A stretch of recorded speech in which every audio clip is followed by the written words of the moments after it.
موسیٰ علیہ السلام نے کہا یا اللہ میرا جنت کا ساتھی کون ہے؟ اللہ تعالیٰ نے کہا فلاں قصائی، یہ گوشت بیچنے والے۔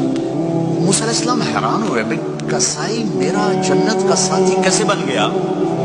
کہے کب کون ہے؟ کب فلاں۔ وہ گئے تو ایک قصائی، قصائیوں کی دکانیں، گوشت، بیٹھا چوکڑی مار کے گوشت بیچ رہا ہے۔ جب وہ فارغ ہوا ایک گوشت کا ٹکڑا اس نے تھیلے میں ڈالا اور کھا۔ موسیٰ علیہ السلام بھی پیچھے، کہنے لگے میں آ جاؤں؟ کہا آ جاؤ۔ اس نے جا کے گوشت کی بوٹیاں بنا کر ہانڈی پہ چڑھایا، آٹا گوندنے بیٹھا، پھر اس کو نرم ہونے دیا، سالن تیار کیا، روٹی بنائی، تھالی میں پلیٹ میں سجا کر ایک بڑھیا ایسے لیٹی ہوئی ہو، اس کو کہتا ماں جی ماں جی، اس کو اٹھایا، نوالے بنا کے کھلاتا رہا کھلاتا رہا کھلاتا رہا۔ اس نے کہا ہن میری بس، اس نے منہ صاف